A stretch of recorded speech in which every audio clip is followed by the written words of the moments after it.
Hello, my dear students. Welcome you all in selection and classes. आज हम लोग Indian economy में topic RBI discuss करेंगे। RBI यानी reserve Bank of India, Hindi में इसको बोलते हैं भारतीय रिजर्व बैंक। और ये एमसीक्यू हम लोग डिस्कस करेंगे जो प्रीवियस ईयर्स एग्ज़ाम में आ चुके हैं। और ये आप bank, SSC, railway, police, SI, लेखपाल एंड अदर सारे कॉम्पिटिटिव एग्जाम्स के लिए इम्पोर्टेंट है आपके। तो आज हम लोग डिस्कस करेंगे भारतीय रिजर्व बैंक, जो हर देश के लिए अपना एक सेंट्रल बैंक होता है और हमारे देश के लिए सेंट्रल बैंक है, उसका नाम है आरबीआई, जो वहाँ उसके मनी सिस्टम को मैनेज करता है, मनी फ्लो को मैनेज करता है। जैसे आप देखे होंगे पाकिस्तान का जो सेंट्रल बैंक है स्टेट बैंक और पाकिस्तान है। नेपाल का जो सेंट्रल बैंक है उसका नाम है नेपाल राष्ट्र बैंक। या फिर जो चाइना में आपका सेंट्रल बैंक है वहाँ मनी के फ्लो को देखता है, वो पीपल्स बैंक ऑफ चाइना है। या फिर यूएसए जो बगल में है, यूएसए का हमने देखा होगा फेडरल रिजर्व सिस्टम। तो ये सारे बैंक जो हैं सेंट्रल बैंक हैं होते हैं कंट्री के, और वहाँ के चीज़ों को वो संभालते हैं, यानी मनी फ्लो को वो देखते हैं, कितना मनी में सर्कुलेशन मार्केट में होना चाहिए। तो आरबीआई में डिस्कस करेंगे एमसीक्यू, इम्पोर्टेंट एमसीक्यू आपको चैप्टर वाइज यहाँ पे मिलते जाएंगे। और अब मैं सारे सब्जेक्ट का डालूंगा, पॉलिटी हो गई, इकोनॉमिक्स हो गई, ज्योग्राफी हो गई, हिस्ट्री हो गई, वो सारे सब्जेक्ट के। तो आप देखेंगे इसमें पहला क्वेश्चन है फर्स्ट, आरबीआई की स्थापना कब की गई थी, यानी आरबीआई की एस्टेब्लिशमेंट कब हुई थी। तो ऑप्शन दिया गया है, ऑप्शन नंबर ए, ऑप्शन आपके पास है ए है, बी है, सी है, डी है। 4 ऑप्शन दिए गए हैं कि आरबीआई की स्थापना करी गई थी। तो आप देखेंगे ए बी सी डी में से जल्दी आंसर करिए रिप्लाई। बहुत ही इंपॉर्टेंट क्वेश्चन है, ये कई बार आ चुका है और एग्जामों में कई बार पूछे जा चुके हैं। तो आरबीआई की स्थापना 1 अप्रैल 1935 में करी गई थी, यानी ऑप्शन नंबर ए यहाँ पे करेक्ट होगा। आरबीआई की स्थापना 1 अप्रैल 1935 में करी गई थी। और स्थापना कहाँ पे करी गई थी, तो इसकी स्थापना करी गई थी कोलकाता में। कोलकाता में इसकी स्थापना करी गई थी। सेकंड क्वेश्चन आपके सामने है, आरबीआई का राष्ट्रीयकरण कब किया गया था, यानी नेशनलाइजेशन कब किया गया था आरबीआई का। आपके पास ऑप्शन है A B C and D, 4 option आपके पास दिए गए हैं कि आरबीआई का राष्ट्रीयकरण कब किया गया था। मैं आपको बता दूं, यहाँ पे राष्ट्रीयकरण का मतलब होता है कि कोई भी संस्था अगर प्राइवेट होती है तो जब गवर्नमेंट अपने अंडरटेकिंग करती है, यानी अपने अंडर में लेती है, तो उसको नेशनलाइजेशन कहा जाता है, राष्ट्रीयकरण कहा जाता है। यानी उस कंपनी में गवर्नमेंट की हिस्सेदारी मोर देन 50% हो जाती है, तो इस प्रोसेस को हम राष्ट्रीयकरण करते हैं। तो आरबीआई चूँकि पहले एक प्राइवेट संस्था थी, नेशनलाइजेशन होने से पहले एक प्राइवेट संस्था थी, और नेशनलाइजेशन होने के बाद ये गवर्नमेंट की संस्था हो गई। तो इसलिए तो आरबीआई का राष्ट्रीयकरण कब किया गया था, दिस इज द क्वेश्चन। तो राष्ट्रीयकरण जो किया गया था आरबीआई का 1 जनवरी 1949 में, यानी ऑप्शन नंबर ए यहाँ पे आपका करेक्ट होगा। 1 जनवरी 1949 में आरबीआई का राष्ट्रीयकरण किया गया था, 1 जनवरी 1949 में किया गया था। थर्ड क्वेश्चन आपके पास है, आरबीआई का वर्तमान मुख्यालय कहाँ है। वर्तमान मुख्यालय यानी हेड ऑफिस इसका कहाँ है आरबीआई का। आपके पास ऑप्शन है A B C and D, 4 option आपके पास दिए गए हैं। तो आरबीआई का जो वर्तमान मुख्यालय है वो राइट आंसर है, यानी मुंबई में, यानी बी ऑप्शन इज राइट, यानी बी ऑप्शन आपका राइट होगा कि आरबीआई का वर्तमान मुख्यालय मुंबई में है। यानी जब ये इस्टेब्लिश किया गया था तो कोलकाता में इस्टेब्लिश किया गया था, तो 1937 में, यानी 1937 में ये हमारा मुंबई में आ गया। तो 1937 से लेकर के अभी तक ये संस्था मुंबई में ही है। तो आरबीआई का जो हेड ऑफिस है वो कहाँ पे है, मुंबई में। क्वेश्चन नंबर 4 है, आरबीआई की स्थापना किस समिति के सुझाव पर किया गया था। आरबीआई की स्थापना आप जानते हैं, हमने बताया भी कि 1 अप्रैल 1935 में करी गई थी। तो किसकी सुझाव पर करी गई थी, ऑप्शन है A B C and D. तो यहाँ पे जो करेक्ट आंसर होगा वो करेक्ट आंसर सी होगा, यानी हिल्टन यंग कमीशन और रॉयल कमीशन, ये दोनों कमीशन के रिकमेंडेशन पे ही करी गई थी। ये दोनों कमीशन एक ही हैं, इनका नाम अलग अलग नहीं है, दोनों कमीशन एक ही हैं। ये हिल्टन यंग कमीशन बोलिए या फिर रॉयल कमीशन बोलिए, आरबीआई की स्थापना इस समिति के सुझाव पर किया गया था। हिल्टन यंग कमीशन या Royal Commission, both are the right. Next question, question number 5 आपके सामने है। आरबीआई की स्थापना के समय इसकी पूंजी कितनी थी, यानी जब आरबीआई एस्टेब्लिश करा गया था तो इस समय इसकी पूंजी कितनी थी, पूल कैपिटल कितनी थी? ऑप्शन ए, बी, सी, आपके पास 3 ऑप्शंस हैं, जल्दी आंसर करिए। ए, बी या सी, तीनों में से कौन सा ऑप्शन होगा? तो आरबीआई की स्थापना के समय जो इसकी पूंजी थी, इसकी कैपिटल थी 5 करोड़ थी, यानी ऑप्शन नंबर ए यहाँ पे आपका करेक्ट होगा। 5 करोड़ पूंजी थी जब इसकी स्थापना करी गई थी। नेक्स्ट क्वेश्चन नंबर 6 है आपके पास। आरबीआई के उप गवर्नर की संख्या कितनी होती है? आरबीआई में एक गवर्नर होते हैं, जो सबसे बड़ा पोस्ट जो होता है आरबीआई गवर्नर का ही होता है, और उसी गवर्नर का नोटों पर साइन होता है। तो आरबीआई में एक गवर्नर होता है और उसमें 4 डिप्टी गवर्नर्स होते हैं। तो यहाँ पे आंसर आपका हो जाएगा ए, यानी आरबीआई में 4 डिप्टी गवर्नर्स होते हैं और एक गवर्नर होता है। नेक्स्ट आपका है क्वेश्चन नंबर 7 क्वेश्चन नंबर है आपका। 7 नंबर क्वेश्चन पूछ रहा है कि आरबीआई किन किन देशों के केंद्रीय बैंक के रूप में कार्य कर चुका है? आरबीआई किन किन देशों के केंद्रीय बैंक के रूप में कार्य कर चुका है, सेंट्रल बैंक के रूप में कार्य कर चुका है? A, B, C and D, 4 option आपके पास हैं। तो आप देखेंगे कि आरबीआई जो है सेंट्रल बैंक के रूप में कार्य कर चुका है, तो वो म्यांमार और पाकिस्तान, यानी दोनों आंसर, यानी आंसर नंबर डी सही होगा, यानी ए और बी। वर्मा यानी म्यांमार का भी काम कर चुका है और पाकिस्तान के सेंट्रल बैंक के रूप में भी कार्य कर चुका है। तो ये दोनों बैंक के रूप में वो कार्य कर चुका है। तो जो ये वर्मा या म्यांमार के जो बैंक के रूप में कार्य किया था सेंट्रल बैंक के रूप में, वो आप 1947 यानी अप्रैल 1947 तक ये कार्य किया था। किसके लिए? तो म्यांमार के लिए। और जो पाकिस्तान के लिए वर्क किया था 1948, जून 1948 तक के लिए, जून 1948 तक ये पाकिस्तान के सेंट्रल बैंक के रूप में कार्य किया था और अप्रैल 1947 तक ये वर्मा यानी म्यांमार के सेंट्रल बैंक के रूप में ये वर्क किया था। तो 2 जगहों पे कर चुका है, पहला म्यांमार और दूसरा है आपका पाकिस्तान। नेक्स्ट देखेंगे, 1 रुपए के नोट पर किसका हस्ताक्षर होता है? जो हमारी 1 रुपए की नोट होती है तो कम दिखाई देती है क्योंकि उसकी कॉस्ट ज़्यादा आ रही है, प्रिंटिंग कॉस्ट, इसलिए उसको कम छापा जा रहा है, इसलिए सिक्के मार्केट में आपके अवेलेबल हैं। तो 1 रुपए के नोट पर किसका हस्ताक्षर होता है? 1 रुपए के नोट पर ऑप्शन आपका A, B, C and D, 4 option मैंने दिया है। आरबीआई गवर्नर है, वित्त सचिव है, वित्त मंत्री है, राष्ट्रपति है, किसका साइन होता है? तो 1 रुपए के नोट पर आंसर आपका होगा बी, यानी करेक्ट आंसर है वित्त सचिव, फाइनेंस सेक्रेटरी का साइन होता है। जो भी हमारे सेक्रेटरी होते हैं, वित्त सचिव, फाइनेंस सेक्रेटरी, उनका सिग्नेचर होता है 1 रुपए के नोट पर। बाकी सभी नोटों पर अगर आप देखेंगे तो आरबीआई गवर्नर का साइन होगा। बाकी सारे नोटों पे आरबीआई गवर्नर का होता है। 1 रुपए के नोट पर जो होगा हमारा किसका साइन होगा? तो वित्त सचिव का साइन होता है।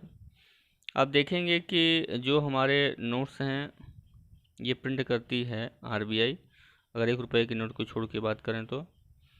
नेक्स्ट है आपके पास क्वेश्चन कि भारतीय नोटों पर कितनी भाषाओं में उनकी कीमत लिखी होती है? भारतीय नोटों पर जो भाषाएं डाली होती हैं, कितनी भाषाओं पर उनकी कीमत लिखी होती है? आप देखे होंगे नोट पे ध्यान से, तो उनकी कीमत नोट करी होती है, लिखी होती है। तो कितनी भाषाओं में उनकी कीमत लिखी होती है? A, B, C and D, 4 option आपके पास हैं। तो सी ऑप्शन करेक्ट है, यानी 17 भाषाओं में कीमत लिखी होती है उनकी। नेक्स्ट है 10 क्वेश्चन, भारत में मौद्रिक नीति कौन बनाता है? मौद्रिक नीति यानी इसको हिंदी से बोलते हैं मॉनेटरी पॉलिसी। मॉनेटरी पॉलिसी बनती है मनी सप्लाई मार्केट में, यानी हमारे इंडिया मार्केट में, इंडियन फाइनेंशियल मार्केट में इन्फ्लेशन या फिर अदर चीज़ों को कंट्रोल करने के लिए, मनी सप्लाई को कंट्रोल करने के, मनी फ्लो को कंट्रोल करने के लिए मॉनेटरी पॉलिसी बनती है। तो मॉनेटरी पॉलिसी कौन बनाता है? A, B, C and D, 4 option आपके पास हैं। तो राइट आंसर यहाँ पे होगा आपका बी, यानी मौद्रिक नीति जो बनाती है वो आरबीआई बनाती है। हर 2 महीने के बाद मौद्रिक नीति का रिव्यू होता है, मॉनेटरी पॉलिसी रिव्यू की जाती है, जिसमें आपके CRR, SLR, repo rate, reverse repo rate, ये सारी चीज़ें डिसाइड करी जाती हैं। तो ये अगला वीडियो मैं बनाऊंगा इस पर, मौद्रिक नीति पे ही, मॉनेटरी पॉलिसी एक चैप्टर है आपका। नेक्स्ट क्वेश्चन आपका यहाँ पे होगा, भारत के प्रथम गवर्नर कौन थे? भारत नहीं, आरबीआई के first governor of RBI, Reserve Bank of India के आरबीआई के फर्स्ट गवर्नर कौन थे? A B C D 4 option आपके पास हैं।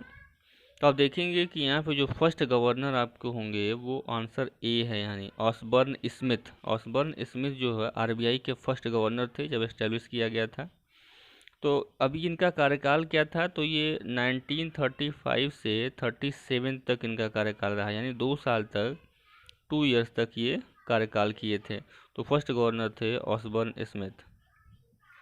नेक्स्ट देखेंगे क्वेश्चन नंबर 12, 12वां क्वेश्चन देखेंगे, आरबीआई के प्रथम भारतीय गवर्नर कौन थे? यानी वो तो प्रथम गवर्नर थे जो अंग्रेज थे, लेकिन भारत के प्रथम भारतीय गवर्नर, जो भारत के प्रथम भारतीय गवर्नर, इंडियन गवर्नर की बात करें, आपके पास ऑप्शन ए है, बी है, सी है, 3 ऑप्शन आपके पास हैं। तो तुम्हें कौन है? तो बी ऑप्शन आपका यहाँ सही है, यानी सी डी देशमुख जो होते हमारे भारतीय थे, और प्रथम भारतीय RBI governor C D Deshmukh हैं। आंसर करेक्ट यहाँ पे बी होगा। अब देखेंगे कि आप 35 से लेकर 37 तक, यानी 35 से 37 तक ऑसबर्न स्मिथ थे। इनके बाद जो है द्वितीय जो गवर्नर बने वो जेम्स बी टेलर बने। इसमें नाम है फर्स्ट वाला जो जेम्स बी टेलर, ये द्वितीय सेकंड गवर्नर है आरबीआई के, सेकंड गवर्नर आरबीआई के हैं ये वाले। तो इनका जो कार्यकाल था 37 से 43 तक था, 37 से लेकर के 43 तक किए थे। तो हमारे जो सी डी देशमुख है ये थर्ड गवर्नर थे आरबीआई के, थर्ड थे, जो कि भारतीय गवर्नर कहलाए। तो प्रथम भारतीय गवर्नर भी थे और आरबीआई के थर्ड गवर्नर थे ये सी डी देशमुख। और इनका जो कार्यकाल की बात करें तो 43 से लेकर के 49 तक कार्य किए थे ये, यानी 43 से 49 तक इनका कार्यकाल था तीसरे गवर्नर का, जिनका नाम है C D Deshmukh. Question number 13 देखेंगे आप, वर्तमान भारतीय आरबीआई गवर्नर शक्तिकांत दास हैं। हमारे जो वर्तमान की अगर बात करें आरबीआई के गवर्नर कौन हैं, तो मिस्टर शक्तिकांत दास जी हैं। तो बताइए आप कितने नंबर पे हैं? वो 24वें, 25वें, 22वें, 20वें, कितने नंबर के हैं? ऑप्शन आपके पास अवेलेबल है A, B, C and D. जल्दी बताइए कि किस नंबर के हैं ये। तो भारतीय आरबीआई गवर्नर शक्तिकांत दास जो हमारे ये हैं, ऑप्शन नंबर यहाँ पे करेक्ट होगा ए, यानी 25वें नंबर के आरबीआई के ये गवर्नर हैं। 25वें नंबर के गवर्नर हैं, जो वर्तमान में भी गवर्नर हैं, शक्तिकांत दास जी। नेक्स्ट क्वेश्चन देखेंगे, क्वेश्चन नंबर आपके पास 14 है कि बैंकों का बैंक किसे कहा जाता है? यानी बैंक तो है ही है, फिर उनका भी बैंक है, यानी बैंकों का बैंक कहा जाता है। पहला है A, B, C and D, 4 option आपके पास अवेलेबल हैं। तो बताइए जल्दी, करेक्ट आंसर कौन सा होगा? ए होगा, बी होगा, सी होगा या फिर डी होगा? यहाँ पे जो करेक्ट आंसर होगा, यहाँ पे सी आंसर करेक्ट होगा इसका। क्वेश्चन सी, कि बैंकों का बैंक कहा जाता है आरबीआई का, क्योंकि हम लोगों का जो अकाउंट होता है बैंक में होता है, और जो बैंकों का अकाउंट होता है वो आरबीआई में होता है। इसीलिए कहा जाता है कि आरबीआई जो है बैंकों का बैंक है, आरबीआई को बैंकों का बैंक कहा गया है। क्वेश्चन नंबर 15 देखेंगे, सरकार के बैंकर के रूप में कार्य कौन था? यानी सरकार को पैसे की कहीं कमी होती है, पैसे की रिक्वायरमेंट होती है, या पैसे की लेन देन करना होता है, तो सरकार का बैंकर कौन है? सरकार कहाँ से पैसों की लेन देन करती है? ऑप्शन ए, बी, सी और डी, 4 ऑप्शन आपके पास अवेलेबल हैं। सरकार, वित्त मंत्रालय, राष्ट्रपति और आरबीआई। तो यहाँ पे आंसर डी सही होगा। आरबीआई को सरकार के बैंकर के रूप में कहा गया, यानी गवर्नमेंट को पैसे की रिक्वायरमेंट होती है तो पैसों का लेन देन आरबीआई से ही करती है, यानी सरकार का, गवर्नमेंट का अकाउंट आरबीआई में होता है। क्वेश्चन नंबर 16, भारत में विदेशी मुद्रा भंडारण कौन नियंत्रित करता है? यानी हमारे यहाँ जो विदेशी मुद्रा भंडारण आते हैं, चाहे वो डॉलर में आए, चाहे वो यूरो में आए, चाहे वो एन में आए, तो ये हमारे जो इकट्ठा होते हैं उनको मेंटेन करने का काम कौन करता है? क्योंकि विदेशी मुद्रा भंडारण की आवश्यकता हमें हमेशा पड़ती है, क्योंकि विदेशों से हम सामान मंगाते हैं तो उसके लिए हमें डॉलर भी देना पड़ता है और अन्य अदर रुपीज़ भी देने पड़ते हैं। तो हमेशा पैसा अवेलेबल हो, विदेशी करेंसी भी रहती है, फॉरेन करेंसी, और उस करेंसी को जो मैनेज करने का काम करता है, कितना होना चाहिए और कैसे होना चाहिए, वो आरबीआई करता है, यानी आपका आंसर बी होगा यहाँ पे। सबसे अधिक समय तक आरबीआई के गवर्नर कौन थे? सबसे अधिक समय तक, सबसे लंबे समय तक आरबीआई के गवर्नर कौन रहे हैं? अगर सबसे लंबे समय तक की बात करें कि आरबीआई का गवर्नर कौन रहा है, तो ऑप्शन के पास आपका ए है, बी है, सी है, डी है, 4 है। जल्दी बताइए कि सबसे लंबे समय तक कौन था। आप सी डी देशमुख को भी देख चुके हैं, सी डी देशमुख हमारे 3rd गवर्नर थे। तो इसमें आंसर आपका होगा बी, यानी बेनेगल रामा राव जो थे, बेनेगल रामा राव अभी तक के सबसे अधिक समय तक, यानी सबसे लंबे समय तक गवर्नर रहे हैं ये। और ये 49 से लेकर के 57 तक थे, 49 से लेकर के 57 तक थे, यानी 8 ईयर्स तक ये आरबीआई के गवर्नर रह चुके हैं। यानी सबसे लंबे समय तक बेनेगल रामा राव जी ही हैं, 8 ईयर्स के लिए थे। और ये कितने नंबर के थे, तो आप देखेंगे कि इनका जो कार्य, ये 4थे गवर्नर के रूप में जाएंगे। ये आरबीआई के 4th गवर्नर हैं। तो आरबीआई का फर्स्ट गवर्नर आपने देखा ऑसबर्न स्मिथ थे। सेकंड गवर्नर थे आपके James Braid Taylor. Third governor थे सी डी देशमुख। और चौथे गवर्नर हैं बेनेगल रामा राव, जो कि सबसे लंबे समय तक इनका कार्यकाल रहा है, बेनेगल रामा राव का।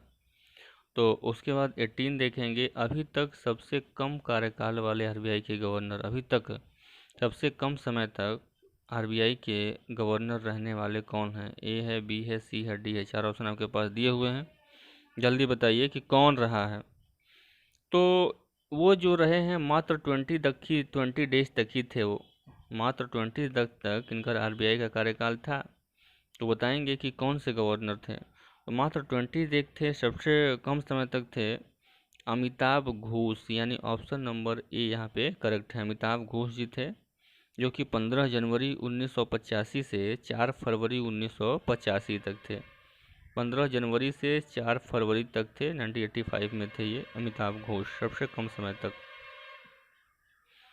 क्वेश्चन नंबर 18 देखेंगे कि 19 मनमोहन सिंह आरबीआई के गवर्नर, हमारे जो प्राइम मिनिस्टर रह चुके हैं, तो मनमोहन सिंह, डॉक्टर मनमोहन सिंह आरबीआई के गवर्नर थे। कौन से नंबर के गवर्नर थे, 15वें, 16वें, 17वें या फिर 18वें।